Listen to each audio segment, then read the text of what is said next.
Hello साथीहरू, आरामै हुनुहुन्छ? बिहिबार के बार्ने भनेर अझै पनि धेरैजना साथीहरू कन्फ्युज हुनुहुन्छ होइन। बिहिबार बार्नुपर्ने कुराहरूमा हजुरहरूले सर्वप्रथम त घरमा पोछा नलगाउने है। त्यस्तै गरी हजुरहरूले केश स्नान नगर्ने होइन, र घरमा भएका दाजु भाइ छोराहरू श्रीमानज्यूहरूलाई चाहिँ दारी काट्नबाट रोक्ने, नङहरू नकाट्ने, धेरैमा धेरै लुगाहरू नधुने है। र हजुरहरूले आफूले सञ्चय गरेर राखेको धनबाट चाहिँ कसैलाई पनि भरसक बिहिबार नदिने, र ऋण पनि बिहिबार नलिने। कहीँबाट ऋण लिनु छ भने भरसक बिहिबार नपार्ने भनिन्छ। बिहिबार लिएको ऋण कर्जा चाहिँ तिर्न अलिकति कठिन हुन्छ है। अनि त्यसपछिबाट हजुरहरूले केश अब स्नान गर्ने क्रममा चाहिँ महिनावारी भएको 4 दिनको दिन यदि बिहिबार पर्छ भने चाहिँ केश स्नान गर्न पाइयो।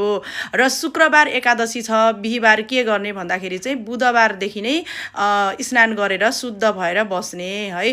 बिहिबार एकादशी छ भने झन् बार्ने कुरामा झन् त्यही भइहाल्यो, एकादशी र बिहिबारको उस्तै हुन्छ है। र महिनावारी भएको 4 दिनमा चाहिँ हजुरहरूले केश स्नान गर्न सक्नुहुन्छ।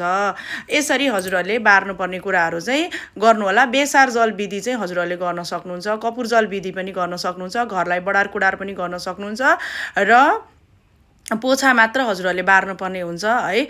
यसरी हजुरहरूले गर्नुहोला है साथीहरू। जय होस्।